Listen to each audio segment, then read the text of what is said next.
Well, my name is Chris Mara. I'm a recording engineer, and I own Welcome to 1979, which is here in Nashville. I also own Mara Machines, which is a tape machine restoration company. I don't think the conversation about tape sound is much anymore. Everyone just knows it has a thing. What the allure is the process. How does it work? How do we do it? I'd love to do it like that.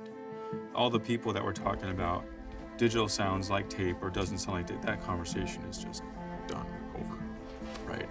It's more about, I want to know how you make a record on tape, or I'd love to be part of that process.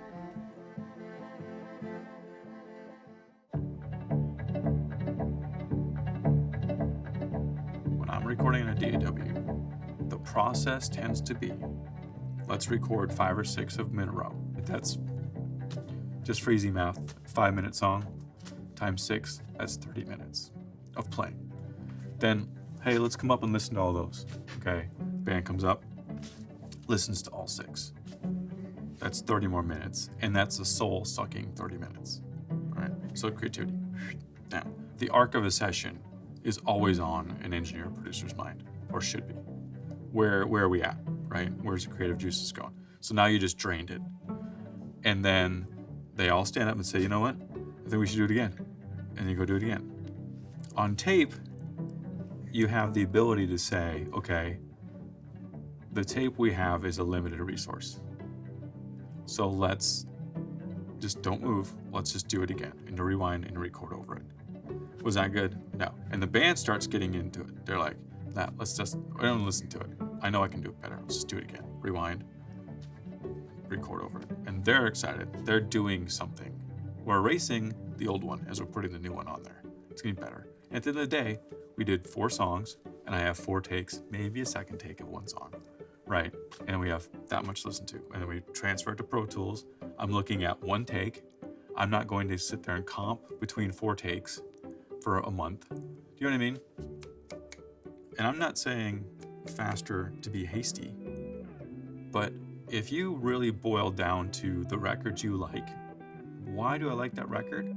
It's going to come down to I like the energy. Recording on tape is so easy when it comes to getting levels because you really can't do it wrong. Digital, you can do it wrong.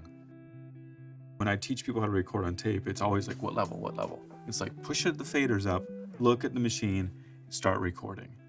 Then you look at the machine, and if it's banging the meters, listen back to what you have, and then change it. So my love for MCIs came from when I was an assistant engineer, working at 10 or 15 different studios.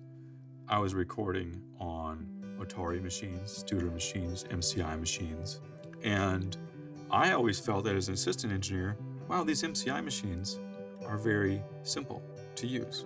And when you're standing at a very complex machine that has software control for even calibration, and something goes wrong, you literally don't have the tools to fix it. An MCI, if something goes wrong, you literally just lift the lid and everything's labeled, and you look at the audio cards and they're all right there and they're all labeled, and you can pull them out and swap them while the power's on. Doesn't matter.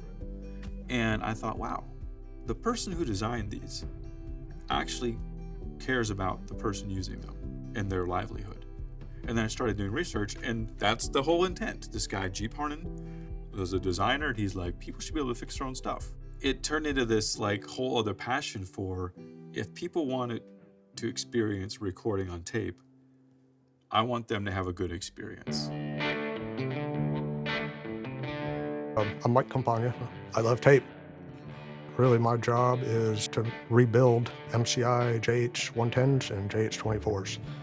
Piece by piece, we replace several hundred to several thousand components in each machine before they're even turned on for the first time. I basically grew up around tape machines. I remember as a toddler seeing my father's, Akai reel-to-reel on the wall unit when I was just a little kid, and absolutely fell in love with it. I've got some consumer brand decks, nothing professional, but I've, printed my own mixes, and even just music I like listening to. I've printed it to quarter-inch tape, to RTM. I've got some 911 at home. The difference in sound is just incredible. If you monitor the input, what from whatever device that's coming from. Um, and then you switch over to monitor that tape head. You just get this richness and sound and this natural high frequency roll off that just, it just rounds the sound out really well. It livens it up, and there's no plugin in the world that can replicate real tape sound.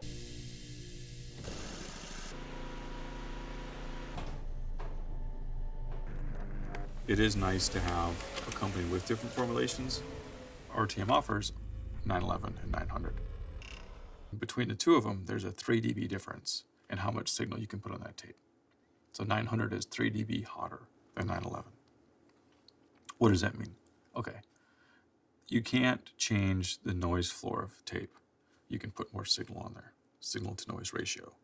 3 dB in music terms is about twice as loud. So the noise is half as much on 900. Why does this matter? Well, with tape speed, the lower the tape speed, the more sonic impact the machine has. If I'm recording a rock record and I want to go 15 inches per second, the tape formulation doesn't really matter because the guitar pedals and amps are going to have 22,000 more dB of noise than the tape. I'm in the clear. Americana, very soft-spoken, acoustic-y record. Now my formulation and tape speed choices matter. Pick a very soft, like Emmylou Harris record from the 60s or 70s. That's quiet. You'll hear tape hiss. Same era, pick a rock record like Led Zeppelin or Creedence Clearwater. You won't hear the tape hiss. It's still there, but everything else is noisy. So that's how you choose.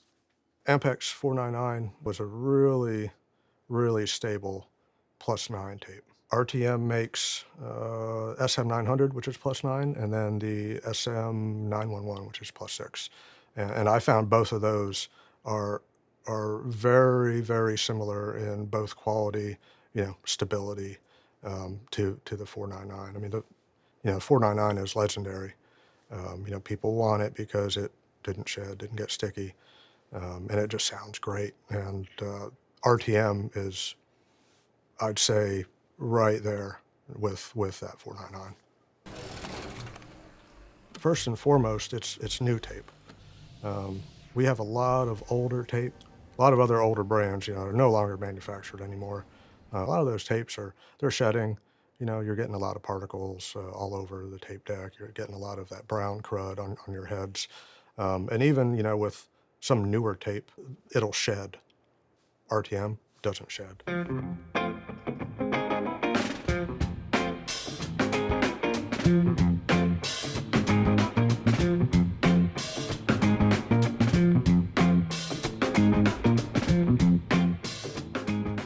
My name is Bobby Giel. I'm the head mastering engineer at Welcome to 1979.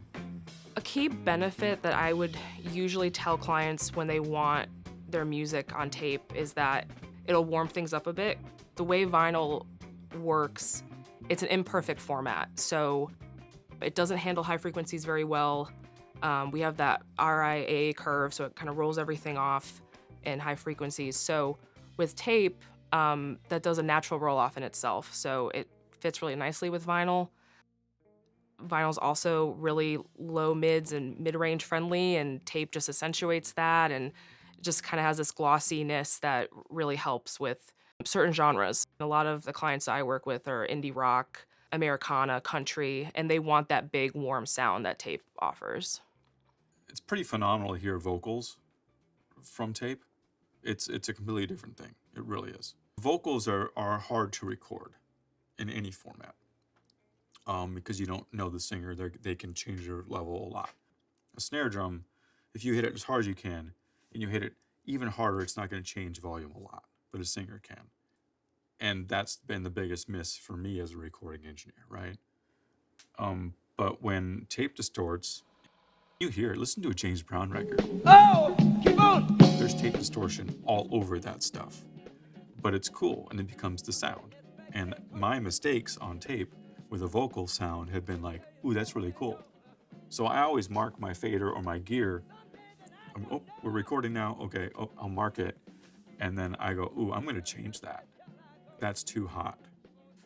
But I always listen back, and then if they're like, ooh, that was really cool, I can put it back to what I had it. It's got everything you want in tape. It's got the warmth, it's got the glossiness, it's got everything that you'd want in that. Jack Antonoff used tape for Midnights, and that's album of the year, Grammy-winning record. I don't see it going anywhere. I see it being perfected or incorporated more in studios. This is the perfect time to use tape machines. In my opinion, it's the only piece of equipment you can buy that changes how you make a record.